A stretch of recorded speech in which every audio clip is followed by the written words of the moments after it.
ইংরেজদের না একটা সুসম্পর্ক আছে। আমারও তাই মনে হচ্ছে। আমার তো মনে হচ্ছে এই সকলকের পিছনে ওই ইংরেজ লর্ড ক্লাইভ জড়িত। মহারাজ, আপনার এই কথা থেকে আমার একটা কথা মনে পড়েছে। জানেন, আজকে যখন সকালবেলা আমি আপনার সেই শাহী ঘোড়া নিয়ে রাজ্য ভ্রমণে বের হয়েছিলাম, ঠিক তখনই সেই লর্ড ক্লাইভ আমাকে চোখ টিপে মেরেছে। এত বড় স্পর্ধা, এত বড় স্পর্ধা! এই চোখটিপ সে 12 বছর আগে কেন মারলো না? কেন মহারাজ? 12 বছর আগে মারলে কি হতো? তোমার মতন আপদ তার ঘাড়ে গিয়ে পড়তো। মহারাজ, you broke my heart. I'm leaving. I'm so lonely, broken angel. I'm so lonely. এ কি ব্যাপার? মহারানী এত ভালো ইংরেজি জানছে কি করে? তাহলে কি সেই লর্ড ক্লাইভের কাছ থেকে আইএলটিএস শিখছে? যাই হোক, আপদ বিদায় হয়েছে। আমি যাই আমার নতুন রানী রাজকুমারী মিথিলার কাছে। তই তই তই তই তই আমার রাজকুমারী কই। সঞ্জিদার এক্সপ্রেশনে কয়েকটা জায়গায় হেসেছি। লাস্টের পার্টটা খুব ভালো ছিল।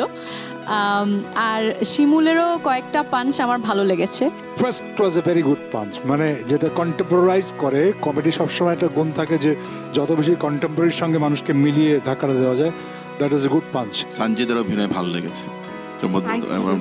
সঞ্জিদা কমেডি তুমি করতে পারবা, আমার মনে হচ্ছে যে তুমি কমিক অ্যাক্টিংটা পারবা।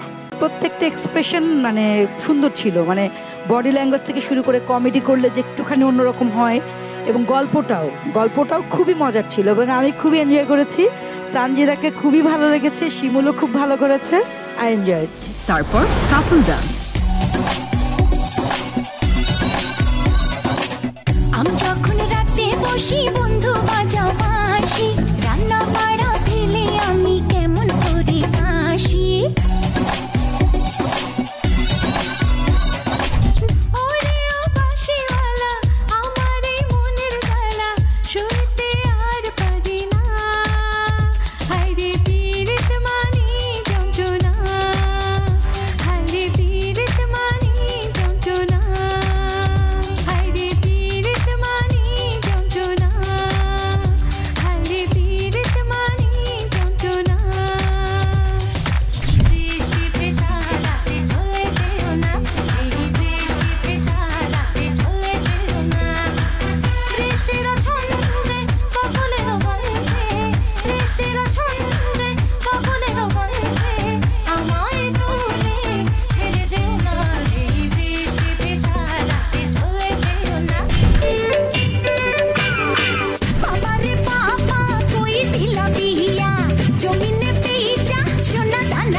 ঝগড়া করে নাচিয়া নাচিয়া, শ্বশুর মানে না শাশুড়ি মানে না, জামাই